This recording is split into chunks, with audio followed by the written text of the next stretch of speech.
The most cutting-edge work here involves converting hybrids to plug-ins. So this is the first car we converted for money. You can see this is a finished product. It's plugging into the wall, charging up right now. Like a hybrid, the plug-in has a full-sized gas tank. It also has extra batteries hidden in a storage chamber beneath the trunk that can be charged by plugging into an ordinary outlet. It means you can travel short distances, up to 40 miles, on electricity. Basically, if you can do most of your trips within those short distances and you can recharge between trips, you might not have to use any gasoline at all. I mean, indefinitely. The plug-in part is the genius behind it. It means the first 30, 40 miles of your drive can be on electricity. What's great about that is most Americans only drive 25 miles a day.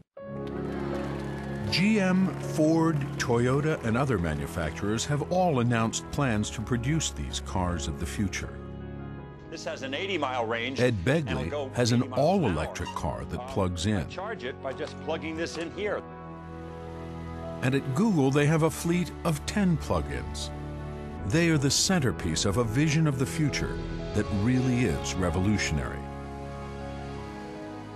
A car that runs on the energy of the sun.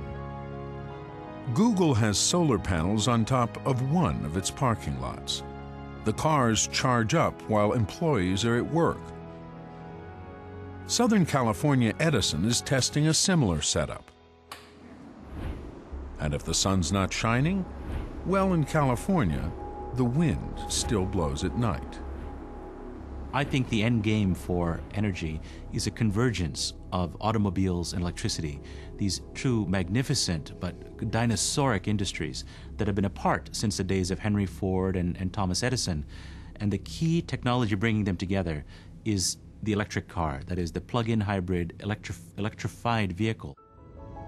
It is a compelling vision, a place where people drive plug-in cars powered by the sun and the wind. No emissions, everything clean. But reaching this by 2020, the target set for the governor's 33% cut from car emissions, will be very difficult. Of the 24 million cars driven in California, less than 2% of them are hybrids.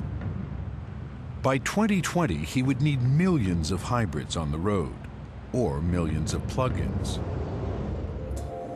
The problem? Cost. Right now, a hybrid is at least $5,000 more expensive than an equivalently sized conventional car. A plug-in is at least $10,000 more. Federal tax credits do exist, but the extra cost discourages many people. There have been a lot of studies about what people are willing to pay for higher fuel economy. And the consensus is that if a new car buyer can't make back the increased cost for higher fuel economy in about 3 years, they're not interested. But will they be interested if new technologies can bring the cost down? There's currently research being done to make the internal combustion engine more efficient and to create lighter and cheaper batteries that can store more energy.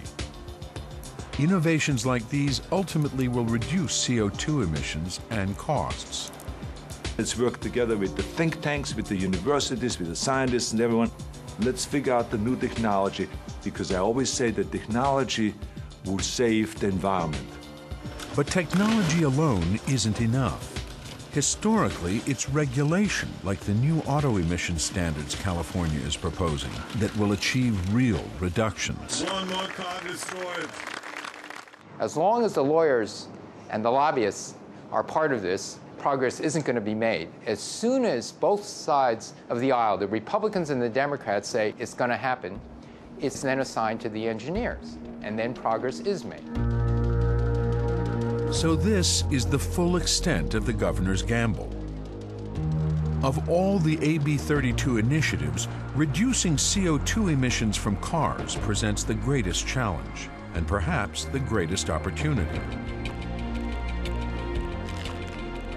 Achieving efficiencies in homes and buildings seems more attainable, but only with huge upfront costs and subsidies.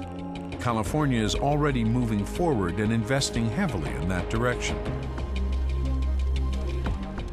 Renewable power generation is the final challenge. Several companies have applied for permits to build solar thermal plants and wind farms. Still, solving problems like energy storage and a new transmission infrastructure will require a vast investment of scientific capital. Starting with Dr. Chu. But here, if the new Secretary of Energy's intentions are any guide to his actions, California can look to the federal government for help. Take this as a challenge. We need science to find carbon-free sources of energy. If we're going to get a solution to the climate problem, the energy problem, where it will not cripple our economy, science has to deliver those answers. After years of being out front and alone, Schwarzenegger seems to be finding support in Washington for his vision that developing a green economy, far from being a drain, may be a path to prosperity. And if that happens, California, for all the risks it's taking, could be in the lead.